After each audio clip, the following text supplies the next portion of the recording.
Hot అంశాలపై debate news బెంచ్కి స్వాగతం. రాష్ట్రంలో జరుగుతున్న తాజా పరిణామాలు, వాటి వెనకాల ఉన్న వాస్తవాలు మాట్లాడేందుకు ప్రస్తుతం మనతో పాటు ఉన్నారు సీనియర్ జర్నలిస్ట్ లక్ష్మణ్, రాజకీయ విశ్లేషకులు. నమస్తే అండి. నమస్తే. తాజాగా చంద్రబాబు గారు 2 రోజుల పాటు కలెక్టర్లు, ఐఏఎస్లు, ఐపీఎస్లతో సమావేశం జరిపారు. ఈ సందర్భంగా ప్రభుత్వాన్ని మనం చాలా ఎఫర్ట్స్ పెడుతున్నాం, కానీ 51% సంతృప్త స్థాయి ఉంది, అది 95% వెళ్ళాలి అన్నటువంటి లెక్క చెప్తున్నారు. ఎక్కడో లోపం జరుగుతోంది అన్నటువంటి మాట చెప్తున్నారు. అది అధికారులు తప్పిదం అనాలా, ప్రభుత్వ తప్పిదం అనాలా? ఈ సర్వేని ఎలా అంచనా వేయాలి?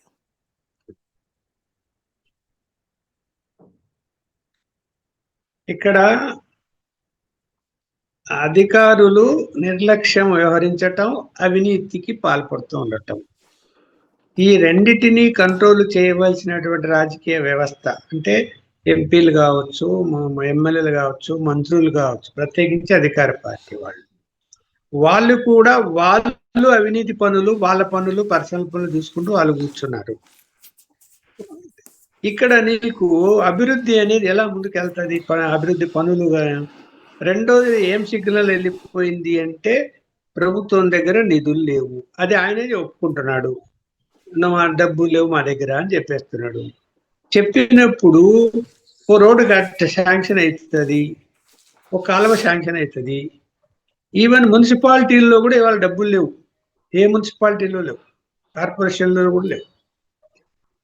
పనులు ఎలా జరుగుతాయి చెప్పండి? శాంక్షనింగ్ బ్రహ్మాండ జీవో వచ్చేస్తుంది, అబ్బో మా కడపకు రోడ్లు వేయడానికి 10 కోట్లు ఇచ్చారంట అని. తెల్లవారి నుంచి ఆ రోడ్లు వేయాలి. ఇది పరిస్థితి. ఈ పరిస్థితుల్లో ఏ మేరకు జరుగుతున్నది? ఇన్ని శాంక్షన్లు చేశాం కదా, మీరు సర్వే చేసి పంపండి అంటే ఏం పంపుతారు? ఎక్కడెక్కడే ఉంటాయి కదా. ఒక సెంట్రల్ గవర్నమెంట్ స్కీమ్ కు సంబంధించి నిధులు ఉన్నాయని ఆ పనులు చేయటానికి కాంట్రాక్టర్లు ముందుకు వస్తున్నారేమో కానీ ఇతర ఏ రాష్ట్ర ప్రభుత్వానికి సంబంధించిన పనుల విషయంలో ఎక్కడ వేసిన గొంగలు అక్కడే నడుస్తూ ఉన్నవి. ఎక్కడో ఒక చోట కాంట్రాక్టర్ డబ్బులు ఉన్నోడు, సరే ఎప్పుడైనా వచ్చినప్పుడు తీసుకుంటానులే, ఆ పార్టీ మీద అభిమానం ఉన్నోడు ఆయన రోడ్డు వేసి ఉండొచ్చు, కాలువలు తవ్వి ఉండొచ్చు, ఎప్పుడైనా బిల్లు రానిలే అని. అట్లా వాళ్ళు చాలా తక్కువ మంది ఉంటారు. అందువలన వీళ్ళు పర్యవేక్షణ చేయవలసినటువంటి శాసనసభ్యులు వాళ్ళకు ధైర్యం ఇచ్చి బిల్లులు మేము ఇప్పిస్తాము లేవే అని చెప్పి మంత్రులు చెప్పడము, వాళ్ళు అక్కడ ఏం మానిటరింగ్ చేస్తున్నారు చెప్పండి? మానిటరింగ్ ఏం చేయటం లేదు. వాళ్ళు చేయనప్పుడు అధికారులు వాళ్ళు ఇష్టం. అలాగే ఏ పని కావాలన్నా కూడా, ఏ డిపార్ట్మెంట్లో అయినా కూడా డబ్బులు లేని పని చేయటం లేదు ఎక్కడైనా సరే. ఈ అవినీతిని వీళ్ళు కంట్రోల్ చేయడం వీళ్ళ వల్ల కావడం లేదు. మరి ఏం చెప్పాలా ఇప్పుడు? కంట్రోల్ ఇప్పుడు ఒకటేంటంటే, సరే మంత్రులు నామకే వాస్తే ఉండని. ఇప్పుడు జగన్మోహన్ రెడ్డి టైంలో కూడా మంత్రులంతా నామకే వాస్తే అంతా జగన్మోహన్ రెడ్డి చుట్టూ ఉన్న 3-4 మొత్తం ప్రభుత్వాన్ని నడిపారు అని అన్నాము. అందరూ కూడా ఆరోపణలు చేశారు. తెలుగుదేశం అంతకంటే ఎక్కువ ఆరోపణలు చేసింది. ఇప్పుడేం జరుగుతున్నదండి? ఎంతమంది మంత్రులుగా అయిన వాళ్ళు ఏం చేస్తున్నారో, ఎక్కడున్నారో ఏమన్నా మనకు పత్రికల్లో కానీ మీడియా సంస్థల్లో కానీ కనిపిస్తున్నాయా? అసలు వాళ్ళు గుర్తున్నారా ఎవరని? ఒక 4 తప్ప తెలియదు. అంటే వాళ్ళు ఎక్కడున్నారో కూడా తెలియదు, ఏం చేస్తున్నారో కూడా తెలీదు. అంటే ఎందుకు వాళ్ళు అలా ఉన్నారు? నిన్న ఒక మంత్రి ఒక సీనియర్ జర్నలిస్టుతో, పేరు చెప్పదలుచుకోలేదు, వాళ్ళిద్దరి పేర్లు, మా చేతిలో ఏమీ లేదు, మేము ఏది చెప్పినా జరగదు, అంతా లోకేష్ గారు చెప్పినట్టే జరుగుతున్నది, కాబట్టి మేము ఊరికే నామకావాసి తిరుగుతున్నాము, ఏమన్నా ఉంటే మీరు ఆయన పట్టుకొని మీరు చెప్పండి, మాకు చెప్తే కూడా ఆయనకు సంబంధించిన శాఖలోనే ఇది జరుగుతున్నది, ఇది జరగలేదు, నువ్వు ఇలా చెయ్యాలి కదా, చేయవయ్యా బాబు అని అడిగితే నేను చేయలేని పరిస్థితిలో ఉన్నానని చెప్తున్నాడు అంటే ఇంకా పరిస్థితి ఎలా ఉంటుందో చూడండి. రాష్ట్రం యొక్క పరిస్థితి. ఈయన ఉపన్యాసాలు ఇస్తానే అయిపోయినా చంద్రబాబు నాయుడు గారు కలెక్టర్ల మీటింగ్ పెట్టి, ఇప్పుడు ఆయన ముఖ్యమంత్రి అయినప్పటి నుంచి నేను హైదరాబాద్లో ఉన్నా. ఆయన ఎట్లా రివ్యూలు చేస్తారో, ఏ విషయాలు ఆ రివ్యూ చేసినట్టు లీక్లు అయి బయటకు వస్తాయో, ఆ రోజు ఏం మాటలు చెప్పేవాడో ఈ రోజు కూడా అవే మాటలు చెప్తున్నాడు. అవే మాటలు, అవే అంటే ఆ లీకేజీలు అవే వస్తాయి బయటికి. కఠినంగా ఉండాలి, అవినీతిని సహించకూడదు, అభివృద్ధి వెనకబడిపోతున్నాము, ముందుకు జరగాలి, ఏదైనా సరే కఠిన చర్యలు తీసుకోండి, మీకు పూర్తి స్వేచ్ఛ ఇస్తున్నాను అని మాట అనేది. ఇవి మనం నోట్ చేసి పెట్టుకుంటే డైరీలు అవే ఉంటాయి. మళ్ళా ఇంకోసారి ఆయన ముఖ్యమంత్రి అవే వస్తాయి. ఏంటి దానివల్ల ప్రాక్టికల్ గా ఏం చూస్తున్నాడు ఆయన? ప్రాక్టికల్ గా ఎక్కడైనా పోతే ఏమైపోయింది, సినిమా షూటింగ్ లాగా ముందుగానే టీం వెళ్ళడం, అక్కడ ఉండే వాళ్ళకి కెమెరాలు పెట్టడం, ఈయనకు కెమెరా పెట్టడం, ఈయన వాళ్ళతో ఏదో అడిగినట్టు, ఏదో వాళ్ళతో మాట్లాడినట్టు, వాళ్ళు ఏదో జవాబు చెప్పినట్టు, అంతా ఒక సినిమా కథలాగా కనిపిస్తున్నాయి ఛానల్స్ లో, ఓపెన్గా కనిపిస్తున్నాయి. నువ్వు సడన్ గా పోయి ఏ విజిట్ చేసి తనిఖీలు చేస్తా అంటున్నాడు. సడన్ గా ఎక్కడ చేశాడు తనిఖీలు చెప్పండి? ఎప్పుడు చేశాడు సడన్ తనిఖీలు? అరే ముందుగానే అరేంజ్డ్ ప్రోగ్రామ్స్, నేను ఎక్కడ పోతున్నా కూడా భయం ఎక్కడి నుంచి వస్తుంది? ఇక్కడ ఏమిటంటే, ఒకటి అధికారులు పనిచేయాలన్నా, కింద ఎమ్మెల్యేలు మంత్రులు పని చేయాలన్నా భయము కానీ భక్తి కానీ రెండు ఉండాలి. నేను మొదటి నుంచి ఇదే చెప్తున్నా. భయం ఉన్నా, అరే నా పదవి పోతుంది, నా ఉద్యోగం పోతుంది, అధికారులు నా ట్రాన్స్ఫర్ చేస్తారేమో, సస్పెండ్ అవుతానేమో అని వాడు జాగ్రత్తగా పనిచేస్తాడు. భక్తి ఉంటే కూడా చేస్తాడు. అరే మా కులము, మా పార్టీ, నేను తెలుగుదేశం అభిమాని, లేకపోతే బీజేపీ అభిమాని, నేను జనసేన అభిమాని, మనకు మంచి పేరు రావాలి గవర్నమెంట్ కంటే కూడా వాడు చేస్తాడు. ఆ రెండు కనపడడం లేదు. ఒకప్పుడన్నా కొంచెం భయం కనిపించేది. మొదట సీఎం అయినప్పుడు, రెండోసారి సీఎం అయినప్పుడు కూడా భయం కనిపించేది. ఇప్పుడు అసలు భయం అనేది కనపడడం లేదు ఎవరికి కూడా. శుభ్రంగా ఎవరి పనులు వాళ్ళు చేసుకుంటున్నారు. అవి చూస్తున్నాం కదండి. గంజాయి మీద అస్సలు దాన్ని అరికట్టాల్సిందే. ఉక్కుపాదాలని చెప్పి టీవీ ఛానల్ వేస్తారు. ఉక్కుపాదాలంట. రోజు గంజాయి దొరుకుతూనే ఉంది. మహానగర విశాఖపట్నంలో వాడుతూనే ఉన్నారు. అది బాంబేలాగా అయిపోయేటట్టుంది, అక్కడ నాశనం అయ్యేటట్టుంది అది సిటీ. ఈ దందాలతో, మాఫియాలతో, లిక్కర్ మాఫియాలు, గంజాయి మాఫియాలు, మత్తు పదార్థాల మాఫియాలతో బాంబే ఎట్లయితే కంట్రోల్ లేని పరిస్థితి వచ్చిందో, ఇవాళ విశాఖపట్నం కూడా అట్లనే అయిపోతుందేమో అని నేనైతే ఆందోళన అయితే చెందుతున్నా, ఒక సీనియర్ జర్నలిస్ట్గా. బాంబే కల్చర్ చూశాను చాలాసార్లు, అక్కడ వెళ్ళి అట్లాంటి కల్చర్ ఇక్కడ విశాఖపట్నం తయారైపోతుందేమో అని. ఎక్కడ కంట్రోల్ చేస్తున్నారండి? అక్కడ వీళ్ళు ఏం కంట్రోల్ చేస్తున్నారు చెప్పండి? బియ్యం మాఫియా, ఉక్కుపాదం రైడ్ చేసి ఆ శాఖ మంత్రి నాదెండ్ల గారు. తర్వాత ఏమైపోయింది? ఇప్పుడు స్మగ్లింగ్ జరగటం లేదా? రేషన్ షాపుల్లో కరెక్ట్గా బియ్యం అమ్ముతున్నారా? ఏది చెప్పండి. ఇప్పుడు ఎర్రచందనం పవన్ కళ్యాణ్ క్వశ్చనే లేదు, దాని ఏదో విజిట్ చేసి ఎర్రచందనం స్టాక్ ఉంది పట్టుకున్నారా అన్నాడు. స్మగ్లింగ్ జరుగుతూనే ఉంది. ఏది ఫలాంది కంట్రోల్ 1.5 సంవత్సరం అయింది వచ్చి, ఫలానా సెక్టర్ను వీళ్ళు కంట్రోల్ చేశారు, భయం ఉంది, ఇది చట్టబద్ధంగా నడుస్తుంది అనేది చెప్పుకోవడానికి లిక్కరు కూడా ఏం చెప్పాలా? సరే అదంటే వాడు తప్పు చేశారు, వాళ్ళు ప్రభుత్వం నడిపారు, 92% దాకా క్యాష్ ట్రాన్సాక్షన్ చేశారు, పెద్ద ఎత్తున డబ్బులు జోబులో పెట్టుకున్నారని ఆరోపణలు వచ్చాయి, విచారణ జరుగుతుంది. ఇప్పుడు ప్రైవేట్ వాళ్ళకి ఇచ్చారు. ఇప్పుడు జరుగుతున్నది ఏంటి చెప్పండి? ఇప్పుడు జరుగుతున్నది ఏంటి? బెల్ట్ షాపులు ఎక్కడి నుంచి వచ్చా, నాసిరకం లిక్కర్ ఎక్కడి నుంచి వచ్చా, మీరేం చెప్పాలా? ఇక్కడ ప్రధాన విషయంలో మేము వచ్చిన ఇప్పుడు భాగస్వామ్య పక్షాలు, సిద్ధాంతం అని చెప్పుకునే బీజేపీ సంబంధించిన వాళ్ళు కూడా తెలుగుదేశాన్ని భజన చేస్తూ తిరుగుతున్నారు, ఎమ్మెల్యేలు మంత్రులు. జనసేన ఆయన ఏం చేస్తున్నాడు ఆయనకే తెలీదు. 1.5 తర్వాత ఇవాళ ఆయన గెలిచినటువంటి ఎమ్మెల్యేలు కూర్చోబెట్టుకొని ఇవాళ రివ్యూ చేశాడట, వాళ్ళందరితో మాట్లాడాడట. అసలు వాళ్ళు ఎవరు ఎమ్మెల్యే ఏ నియోజకవర్గం ఉన్నాడో ఆయన కనుక్కుంటాడో కూడా తెలియదు పవన్ కళ్యాణ్. అప్పుడప్పుడు విశాఖపట్నంలో ఒకసారి తొందరగా హడావిడిగా వాళ్ళందరినీ పిలిపించేది అన్నారు. ఇది రెండోసారి 1.5 సంవత్సరాలు. ఏం చేస్తున్నారు వాళ్ళు ఏంటి అంటే ఇప్పుడు ఎవరైనా వాళ్ళ ఎమ్మెల్యేని అడగండి, లేదంటే వాళ్ళ కార్యకర్తలను అడగండి, పవన్ కళ్యాణ్ గారు అపాయింట్మెంట్ మాకు దొరుకుతుంది, అయిపోయిందే. జనసేనలో బీజేపీకి మన తెలుగుదేశానికి రండి, ఇప్పుడు అన్ని లోకేష్ గారు చూస్తున్నారు, ఆయన అపాయింట్మెంట్ మాకు దొరకదు. ముఖ్యమంత్రి గారి అపాయింట్మెంట్ అసలు దొరకదు. ఒకవేళ ఆయన దగ్గరికి పోయినా కూడా ముఖ్యమంత్రి గారి దగ్గరికి లోకేష్ గారిని కలవండి అంటారు మళ్ళీ ఆయన కూడా. ఇక్కడ ఏదైనా అవినీతి జరుగుతున్నది అంటే, లేదని అభివృద్ధి జరగలేదు, ఫలానా కారణంగా కాంట్రాక్టర్ ఆపేశాడంటనో, కాంట్రాక్టర్ మోసం చేస్తున్నాడంటనో, అవి ఫీడ్బ్యాక్ తీసుకునేదానికి ఎక్కడి నుంచి వస్తాయి? కార్యకర్తల ద్వారా వస్తాయి. నువ్వు ఇంటరాక్ట్ అయితే వాళ్ళు వచ్చి చెప్తారు నీకు ధైర్యంగా, ఇదిగో ఇట్లా జరుగుతున్నది. ఇప్పుడు రాజశేఖర రెడ్డి ఉంటే తెల్లవారి నుంచి ఇంటరాక్ట్ అవుతాడేనో. ఆయన క్యాంప్ ఆఫీసులో 100 మంది వచ్చేవాళ్ళు, 2 గంటలు పట్టని వాళ్ళందరితో మాట్లాడింది, వాళ్ళు ఇచ్చే కాగితాలు తీసుకుంది, ఏదైనా పెద్ద ఇష్యూ చెప్తే ఎక్కువ సమయం వచ్చి వింటాడన్నీ కూడా. తర్వాత అప్పటికప్పుడు ఆదేశాలు ఇస్తాడు, తర్వాతనే విఐపీలతో మాట్లాడతాడు, ముందు ప్రజలతో మాట్లాడి. ఒకప్పుడు చంద్రబాబు నాయుడు కూడా అలా చేసేవాడు, ఇప్పుడు చేయడమే లేదు. ఏదో పార్టీ ఆఫీసులో వీళ్ళకు టైం ఉన్నప్పుడు పోయి పార్టీ ఆఫీసుకు పోయి అక్కడ కూడా మళ్ళీ రివ్యూలు పెడతారు. అక్కడ వచ్చిన కార్యకర్తలకు ఎవరైనా పిటిషన్ నిమిషాల మీద కాగితం తీసుకొని పంపించేస్తున్నారంట, పూర్తిగా వినే పరిస్థితి కూడా లేదు.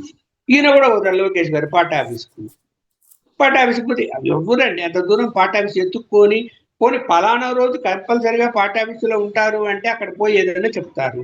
అలా లేదు, ఎప్పుడు వెళ్తారో తెలీదు. ఉన్నట్టుండి పొద్దున సాయంత్రము స్కోలింగ్ వస్తుంది, ఈ పొద్దు వెళ్తాడంట అని. ఎక్కడి నుంచి దూర ప్రాంతాల నుంచి పోయే వాళ్ళు ఎప్పుడు పోతారు, ఎప్పుడు పోయి అక్కడ పిటిషన్లు ఇస్తారు? ఇంకా రొటీన్గా వెళ్తే కనుక ఎవరో అంటే వాళ్ళు తీసుకుంటారు, అవి ఏమైపోతాయో ఎవరికి తెలీదు. ఒకవేళ తీసుకున్నా కూడా ఎంటర్ అయిపోయినట్టు ఒక మెసేజ్ వస్తుందంట. 4 రోజుల తర్వాత విచారణ జరిపాము, ఇది పెండింగ్ లో ఉంది, లేకపోతే ఇది ఇది ఇది విచారణ అర్హతం కాదు, సమస్య క్లోజ్ అయిపోయింది అని మెసేజ్ వస్తుందంట. ఇక్కడ ఎట్లా నీకు ఏ విధంగా ఇప్పుడు పెట్టుబడులు వస్తున్నాయి మంచిది, ఆ పెట్టుబడులు వచ్చి ఆ పరిశ్రమలు రావడానికి చాలా సమయం పడుతుంది, ఐటీ కానీ మిగతాయి కానీ. అభివృద్ధి అనేది అప్పుడు కనపడుతుంది, ఇప్పుడేం కనపడదు మనకు. వాటి వల్ల నువ్వు 2 లక్షల కోట్లు రాని 10 లక్షల కోట్లు పెట్టుబడులు వస్తున్నాయి, ఇంతమంది ఉద్యోగాలు వస్తాయి, మంచిదే, రాష్ట్రం అభివృద్ధి చెందాలి, ఎవరు కాదండి.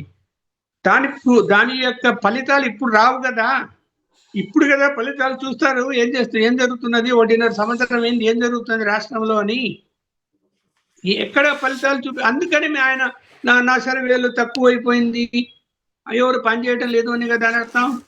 ఇప్పుడు పోని పని చేయని వాడిని గుర్తించావా? పని చేయని వాడిని సపోర్ట్ చేయకుండా ఉన్నావా? అవినీతి పరుని సపోర్ట్ చేయకుండా ఉన్నారా?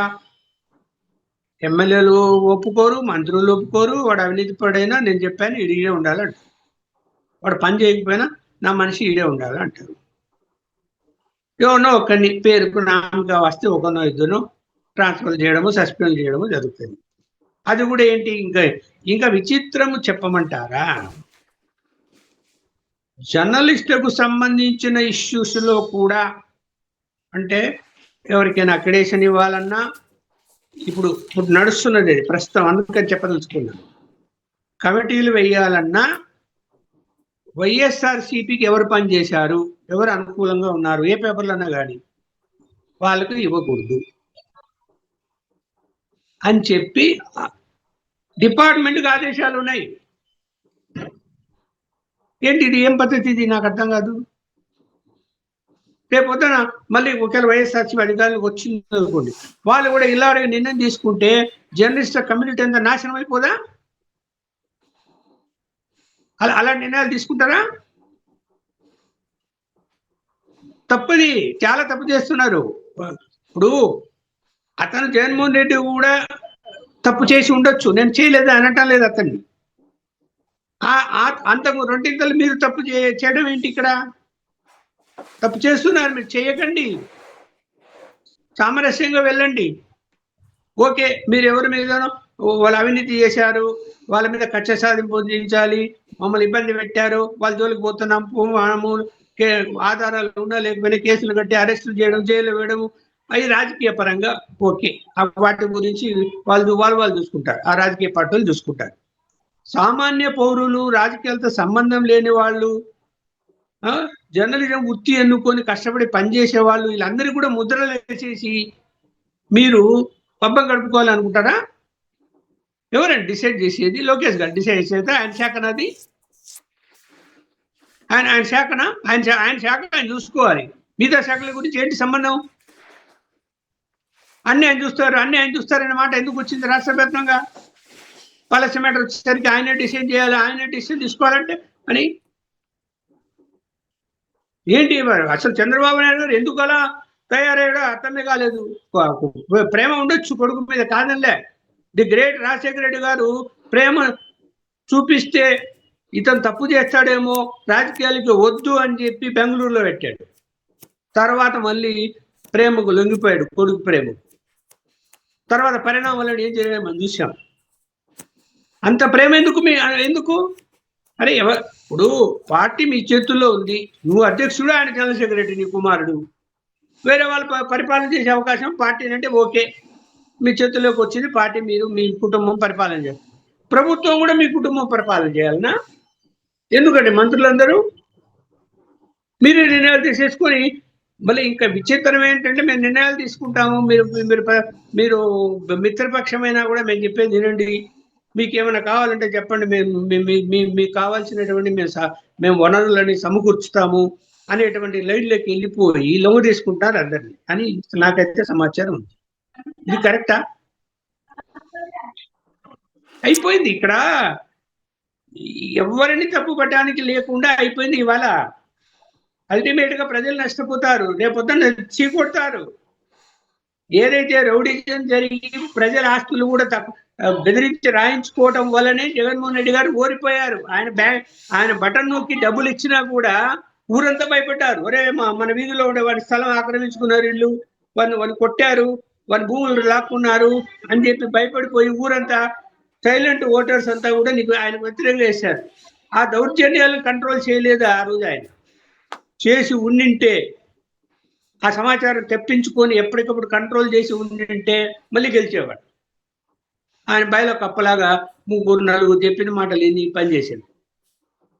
బటన్ నొక్కుతున్నానులే వేసేస్తారు అని చెప్పి నువ్వు ఇచ్చే డబ్బుల కంటే ఆ దౌర్జన్యము ఒక చోట అయితే ఎవడో కష్టపడి బ్రహ్మాండంగా ఏదో లోన్ తీసుకుని ఇల్లు కట్టుకుంటే ఒక ఊర్లో, టౌన్లో, మళ్ళా ఆ ఎమ్మెల్యే పోతా చూసి ఇల్లు బ్రహ్మాండం కట్టాడు ఎవరు అని పిలిచి ఎంత అయింది అంటే 80 లక్షలు అయింది అంటే 10 లక్షలు ఇస్తా రాపిచ్చేసేయాలి, లేకపోతే ఊరిచ్చి వెళ్ళిపో. రాపించుకున్నాడు, ఊరిచ్చి వెళ్ళిపోయాడు అతను. జగన్మోహన్ రెడ్డి గారు ఇప్పుడైనా ఏం ఆలోచించుకోండి, మీ గవర్నమెంట్లో ఏం జరిగిందో. అలాంటి పనులు ఇప్పుడు జరిగాయి అనుకోండి, ఊరుకుంటారా? ఇప్పుడు ఏదో చెప్తున్నాడు, అవినీతి అంటున్నాడు, మైనింగ్ గురించి మాట్లాడతారు. మైనింగ్ అవినీతి ఇప్పుడు జరగటం లేదా? ఎవరండి? నెల్లూరు జిల్లాలో ఉండే వైఎస్ఆర్సీపీలో ఉండేటువంటి వాళ్ళందరికీ మైనింగ్లు ఉన్నాయి అక్కడ. వాళ్ళందరూ టీడీపీలో చేరారు, ఒకరు తప్ప చేరారు. వాళ్ళందరూ అక్కడ మైనింగ్ చేయడం లేదు ఇప్పుడు అక్కడ. మీకు తెలియదా? సమాచారం లేదా? మరి ఇక్కడ మీరు ఎంతసేపు ఉన్నా కూడా రివ్యూలు, మీటింగ్లు, లేకపోతే కనుక చెప్పా కదా సినిమా షూటింగ్ లాగా పలానా ఊరికి వస్తున్నాము అన్ని అరేంజ్మెంట్ చేయండి అని అక్కడ పోవడము, ప్రత్యేక హెలికాప్టరు విమానాలు వేసుకొని పోవడం రావడం. ఇదేనా పాలన? ఇదేనా అభివృద్ధి కనిపిస్తుంది మీకు అక్కడ? ఏం కనిపిస్తుంది? అదేమంటే ఢిల్లీకి వెళ్ళడం, కేంద్ర మంత్రులు కలవడం, లీకులన్నీ చేయటము.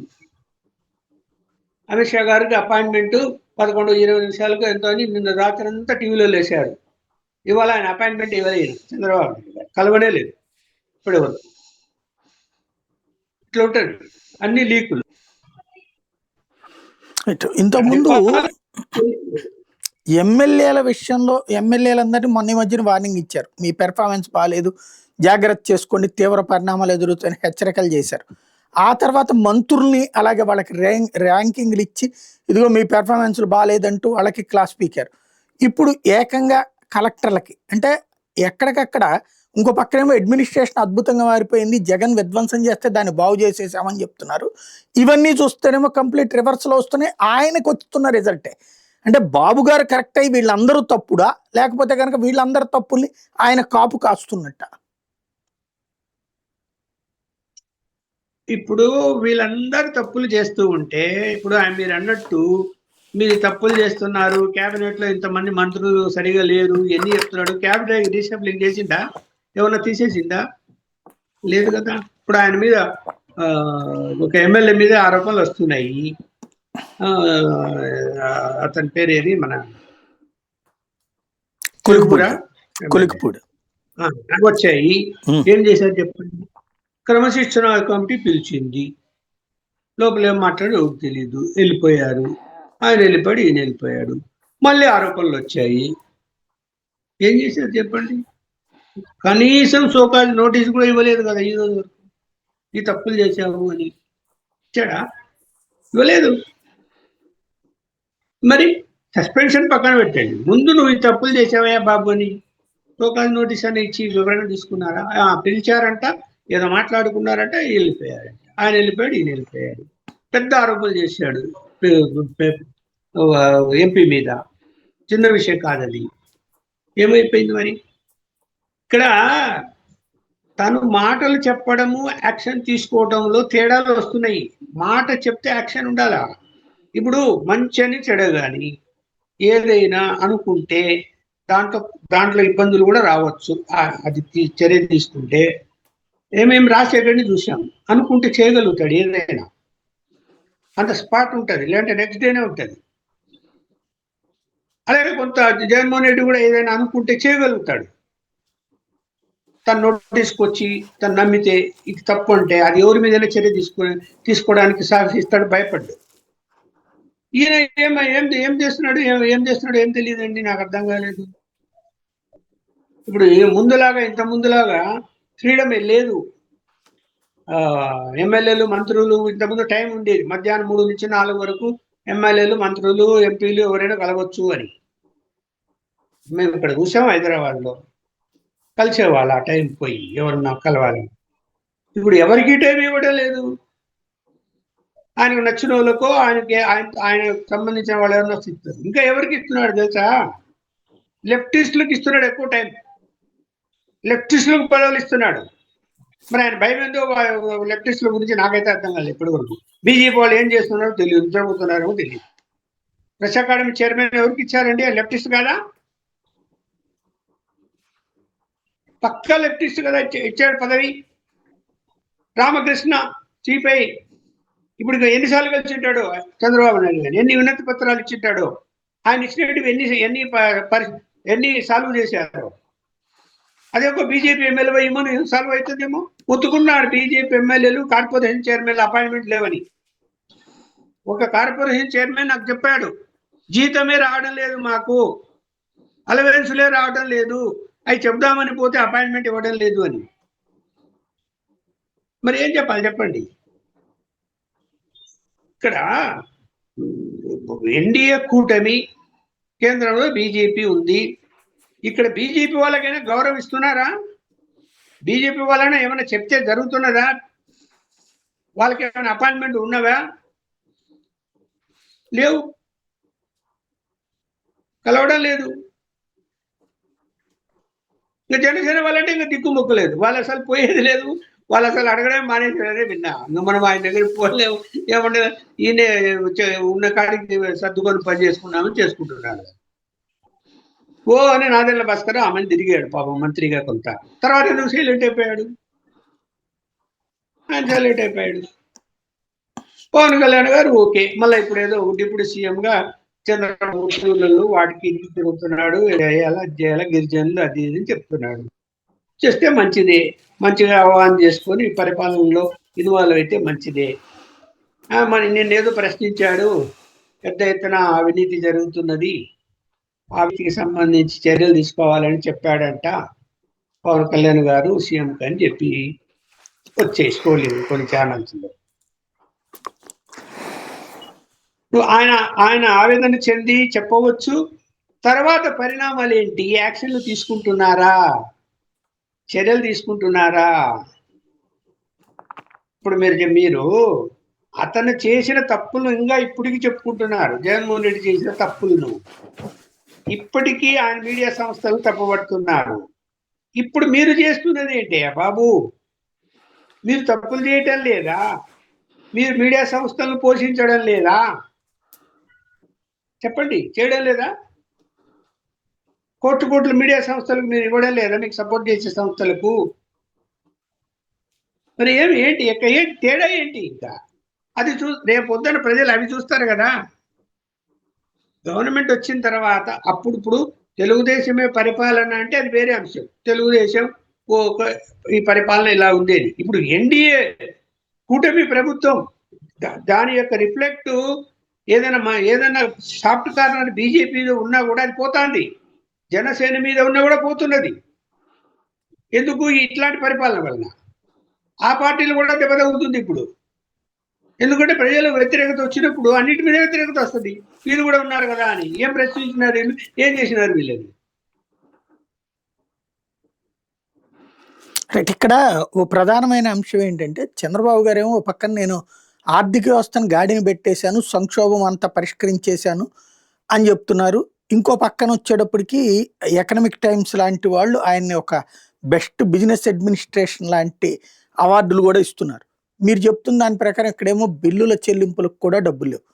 మరి ఏ విధంగా ఈ అవార్డులు వస్తాయి?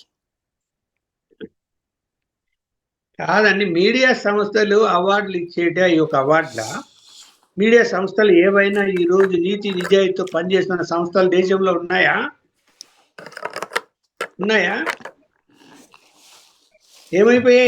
ఏమైపోతున్నారు ఓనర్లు అందరూ? వాళ్ళ మీద ఎలాంటి ఆరోపణలు వచ్చాయి? ఎన్డీటీవీ అతని మీద ఏమొచ్చింది?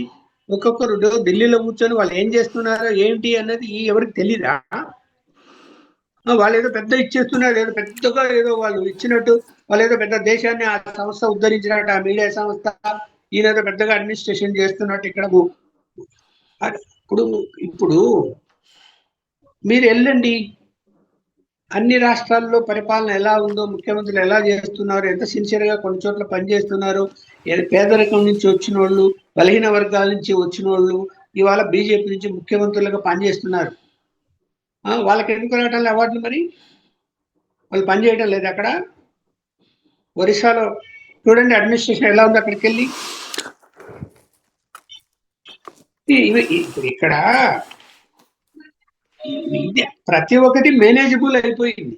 ఆ మేనేజబుల్ అనేది ఏదైనా సరే మనం మేనేజ్ చేయగలుగుతాము. ఆ మేనేజ్ చేసిన దాన్ని పబ్లిసిటీ తీసుకుంటాము, తీసుకోవచ్చు, చెప్పుకోవచ్చు, ఛానల్స్లో రావచ్చు. కానీ ప్రజల మనసులో ఏముంటది? నా ఎదురుగా కనపడేటువంటి రోడ్డు బాగలేదు, మురికి కాలువలు కనపడతాయి, మంచినీళ్ళు రాకపోతే నీళ్లు రాలే కనపడుతుంది, కరెంట్ రాకపోతే కరెంటు కనపడుతుంది, ధరలు పెరిగితే ధరలు పెరిగిపోయినాయని కనపడుతుంది, రేషన్ బియ్యం ఇవ్వకపోతే బియ్యం ఇవ్వలే అని కనపడుతుంది, గ్యాస్ రేట్లు పెరిగితే ఇవి కనపడతాయి. వాళ్ళకి ఇవన్నీ కనపడతాయా? అవి చూడండి బాబు, వాటికి సంగతి పట్టించుకోండి. గ్రామీణ ప్రాంతాల్లో ఇప్పటికీ ఇంకా మన గ్రామీణ ప్రాంతాల పరిస్థితి ఎంత దారుణంగా ఉంది గిరిజన ప్రాంతాల్లో అని పవన్ కళ్యాణ్ గారే చెప్తున్నారు. ఏదో ఒక చోట వెంటనే రోడ్డు శాంక్షన్ చేశారంట. ఆయన ఎవరో నిన్న పోలీస్ రిక్రూట్మెంట్ లో ఒక అబ్బాయి అడిగితే రోడ్డు శాంక్షన్ చేసినామన్నారు. మంచిదే, అట్లాంటి పనులు చేయండి. ఇంకా చాలా ఉన్నాయి అట్లా చేయాల్సినవి. వాటి మీద పరిశీలన చేయండి, వాటి మీద దృష్టి పెట్టండి. ఎప్పుడు చూసినా మీటింగులు. ఇప్పుడు అధికారులు ఏమంటారు? ఇంత ముందు కూడా ఆయన పరిపాలనలో ఇదే ముత్తుకునే వాళ్ళు సెక్రటరియట్లో రోజు తెల్లవారి నుంచి వీడియో కాన్ఫరెన్స్ లో, ఫోన్ కాన్ఫరెన్స్ లో, మీటింగులో దీనికే సరిపోతుంది మా టైం అంతా, పనిచేసేది ఎప్పుడు అని పెట్టాడు. పొద్దున సాయంత్రం వరకు కలెక్టర్ కాన్ఫరెన్స్ ఒక రోజు, మళ్ళీ 2 రోజులు మళ్ళీ కాన్ఫరెన్స్. ఓకే, ఏదో వీళ్ళు మాట్లాడడం పోగొడుతూ ఆయన ఏదో చెప్పడం, ఆయన గురించి ఆయన మళ్ళీ గొప్పగా చెప్పుకోవడం, మంత్రులు కూడా కొంతమంది పొగడము, ఇది సరిపోతున్నది. బట్ పేదవాని కష్టమేంది? ఎంతమంది ఎమ్మెల్యేలు వెళ్తున్నారు, వాళ్ళ యొక్క నియోజకవర్గాల్లో పర్యటిస్తున్నారు, ఎంతమంది మంత్రులు వాళ్ళ నియోజకవర్గాల్లో పర్యటిస్తున్నారు. కలెక్టర్లకు చెప్పావు, కలెక్టర్లు ఎంతమంది నియోజకవర్గాలకు వెళ్తున్నారు? ఎస్పీలకు చెప్పావు. అరే ఈ రోజుటికి మా ఊర్లో ప్రొద్దుటూరులో మటకా, గ్యాంబ్లింగు, తర్వాత బెట్టింగులు జరుగుతూనే ఉన్నాయి బాబు, జరుగుతూనే ఉన్నాయి. తలుచుకుంటేనే కోపం వస్తుంది. ఆగి చెప్పమనండి, పలాంటి ఆపయ్యాం మేము వచ్చిన తర్వాత, భయపడ్డారు, మాకు గవర్నమెంట్ భయపడి ఆగిపోయినాయి అని. ఎక్కడ ఆగిపోయి? అన్ని జరుగుతూనే ఉన్నాయి కదా. బెట్టింగ్లు కట్టే వాళ్ళు ఎవరో మీకు తెలీదా? గ్యాంబ్లింగ్ నడిపే వాళ్ళు ఎవరో మీకు తెలీదా? ఊర్లో అందరికీ తెలుసు పలానా వాళ్ళు నడుపుతారు అని. వాడు దగ్గర తిరుగుతున్నాడు అక్కడ. జరుగుతూనే ఎక్కడ ఆగిపోయాయి చెప్పండి? బెట్టింగ్ ఆడుతూ ఉంటే ఒకరిని రైడ్ చేసి అది పెద్దగా పబ్లిసిటీ తీసుకుంటారు. రైడ్ చేశారు, అయిపోయాయి, ఏదో కంట్రోల్ అయిపోతున్నట్టు. అందువల్ల ఇక్కడ పరిపాలనలో పట్టు ఇంపార్టెంట్. ముందు ఏంటి, ఆఫీసర్లకు ఎలా ఉండాలి, నేను ఈ తప్పు చేస్తే లేకపోతే ఫలానా తప్పు జరిగితే వెంటనే మమ్మల్ని అడుగుతారు, మేము ఏం జవాబు చెప్పాలి అని ఒక భయం ఉంది. ఇప్పుడు ఎన్టీ రామారావు పరిపాలించినప్పుడు ఒక ఎస్పీ కడపలో ఒక చిన్న విషయంలోనే, లేదు ఎన్టీ రామారావు గారు ఫోన్ చేసి అడుగుతారు, ఇది పేపర్లో వస్తే మేమేం సమాధానం చెప్పుకోవాలి, ఇలాంటివి జరగకుండా చూసుకుంటాము, పేపర్లో రాయొద్దు అని నన్ను అడిగిన రోజులు ఉన్నాయి. నేను రాశాను అనుకో, ఆయన చెప్పినంత మాత్రం ఆపలేదు. కానీ అంటే అటు భయం అనేది అలా ఉండేదని చెప్తున్నాను నేను. రాజశేఖర్ సమయంలో కూడా అట్లాంటి భయం ఉండేది, వెంటనే చర్యలు తీసుకుంటారు అని. ఎక్కడ చర్యలు తీసుకుంటున్నారండి? ఎక్కడ చర్యలు తీసుకుంటున్నారు? ఇక్కడ ఎంతసేపు ఉన్నా వాళ్ళ మైండ్ అంతా జగన్మోహన్ రెడ్డి మీద కాన్సన్ట్రేట్ చేసి తెల్లవానే నుంచి పొద్దు నుంచి సాయంత్రం వరకు విమర్శలు చేసుకుంటూ కూర్చోవడం తప్ప సమాజంలో ఏం జరుగుతున్నది, అభివృద్ధి జరుగుతున్నదా, ప్రజలు ఏమనుకుంటున్నారు, దౌర్జన్యాలు ఎక్కడ జరుగుతున్నాయి, బెదిరింపులు ఎక్కడ జరుగుతున్నాయి, ఎక్కడ మైనింగ్ మాఫియాలు పనిచేస్తున్నాయి, ఎక్కడ లిక్కర్ మాఫియాలు ఉన్నాయి, ఎక్కడ గంజాయి మాఫియాలు ఉన్నాయి అని వాటి మీద దృష్టి. అసలు పోలీస్ వ్యవస్థ చాలా స్ట్రాంగ్, నో డౌట్, తెలంగాణ ఆంధ్రాలో. వాళ్ళకు టోటల్ ఫ్రీడమ్ ఇస్తే వాళ్ళు ఇట్లాంటివన్నీ అరికట్టడానికి వాళ్ళకి 24 గంటలు చాలు. మీరు ఇస్తున్నారా? వెంటనే వాళ్ళ జోలికి పోవద్దు, వీళ్ళ జోలికి పోవద్దు అని చెప్తారు. ఇక్కడ పరిపాలన మీద పట్టు అనేది ఇంకా ఉన్నట్టు పట్టు అనేది ఇప్పుడు ఎప్పుడు వస్తుంది అంటే, చంద్రబాబు నాయుడు గారు ముఖ్యమంత్రి, పద్ధతి మానిటర్ చేస్తాడు, మనం జాగ్రత్తగా పనిచేయాలా అన్నాడు. ఇప్పుడు ఏమైంది, చంద్రబాబు నాయుడు ముఖ్యమంత్రి, మనము లాయల్టీ ఎవరితో ఉండాలి, లోకేష్ గారితో ఉండాలి, చాలు, ఆయనతో ఉంటే. ఇప్పుడు చంద్రబాబు నాయుడు గారి కంటే ఆయన బిజీ ఎక్కువైపోయారు. ఆయన గురించి ఆలోచిస్తున్నారు ఆఫీసర్లు. ఇంకొక కీలకమైన అంశం ఏంటంటే, పవన్ కళ్యాణ్ ఈ మధ్యన వరుసనే పార్టీకి సంబంధించి 5 మెన్ కమిటీ వేయాలని నిర్ణయించడం ఒక ఎత్తు.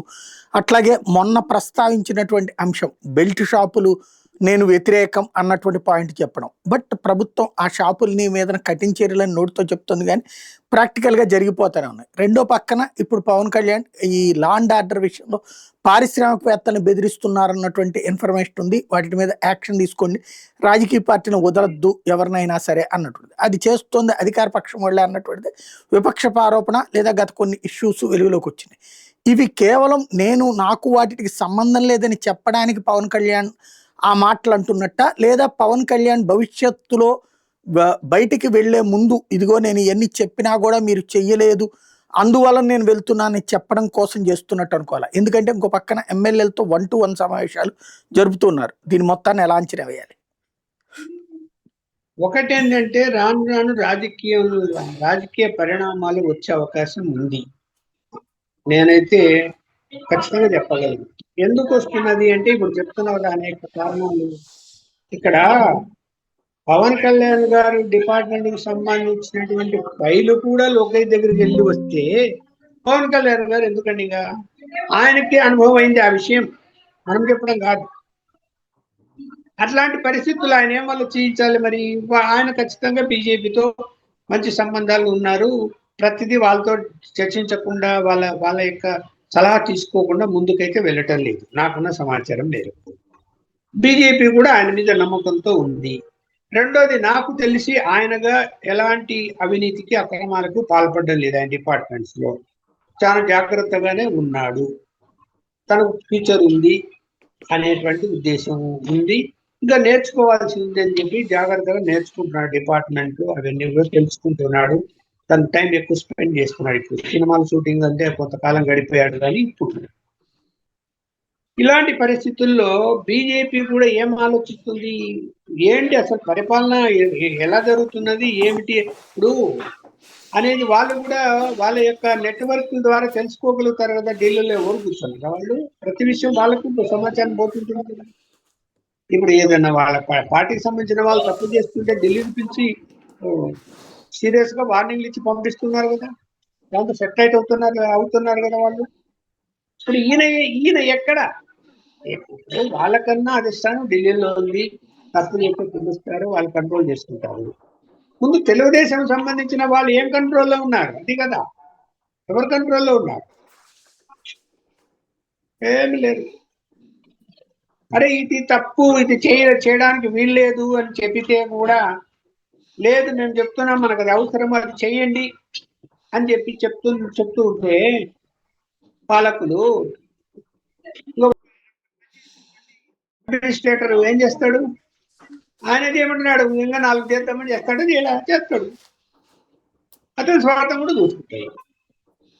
ముందు వీళ్ళు చెప్పకుండా ఉండాలి కదా. రైట్. ఫైనల్ గా ఒకటి చెప్పండి, మొన్ననే భారతీయ జనతా పార్టీకి సంబంధించిన రాష్ట్ర మంత్రి సత్యకుమార్ యాదవ్ అలాగే అధ్యక్షుడు మాధవ్ని ఢిల్లీకి పిలిపించారు. అమిత్ షాతో అర్జెంటుగా భేటీ జరిగింది. అది ఏం జరిగింది ఎందుకు అన్నది ఎవరికి తెలియలేదు. మామూలుగా ఓ పక్కన ఈ అటల్ యాత్ర చేస్తూ ఉన్న మనిషి మాధవ్ అర్జెంటుగా వెళ్ళటం, అట్లాగే సత్యకుమార్ యాదవ్ని పిలిపించడం, దీన్ని ఎలా చూడాలి?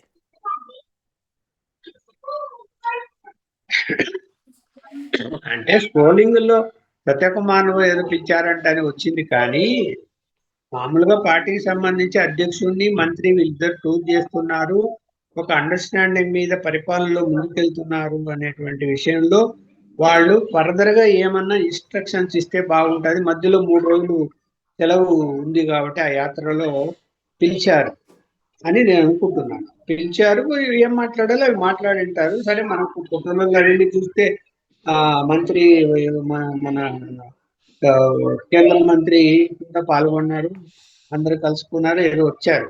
అయితే 1 to 1 ఏం మాట్లాడుతున్నారు అనేది సమాచారం అయితే లేదు, ఉండదు. అంత సులభంగా అమిత్ షా దగ్గర జరిగేది బయటికి రాదు వాళ్ళు చెప్తే తప్ప. కాకపోతే ఈ మధ్య ప్రధానమంత్రి గారు చేసిన కామెంట్ ఏదైతే ఉందో అది పార్టీకి సంబంధించిన కానీ ఎమ్మెల్యేలు మన ఎంపీలకు సంబంధించిన అంశము కానీ కొంత లీక్ అయి బయటకు వస్తాయి తప్ప అమిత్ షా గారి దగ్గర విషయాల్లో చాలా జాగ్రత్తగా ఉంటున్నారు. ఇప్పుడు ఆ లీకేజ్ వచ్చిన తర్వాత కూడా జాగ్రత్తగా ఉంటున్నారు. ఏది ఏమైనా కూడా నేను కొంత అవగాహన మేరకు ఏం చెప్పదలుచుకున్నానంటే, మీరు అడిగారు కాబట్టి, పరిపాలన విషయంలో కేవలము తండ్రి కొడుకులు ఇద్దరు వాళ్ళు ఏమనుకుంటే అది జరుగుతున్నది తప్ప మనము ఎన్డీఏ కూటమిలో ఉంటే మనం చెప్పేటి జరగటం లేదు అన్నది వాళ్లకు ఖచ్చితంగా సమాచారం ఉంది అమిత్ షా గారు. దాని గురించి ఏమైనా ఇంకా వాస్తవాలు ఏమైనా ఏం జరుగుతుంది ఏం తెలుసుకోవడానికి పిలిచి ఉండే అవకాశాలు ఉన్నాయి అని. Right. Thank you very much అండి.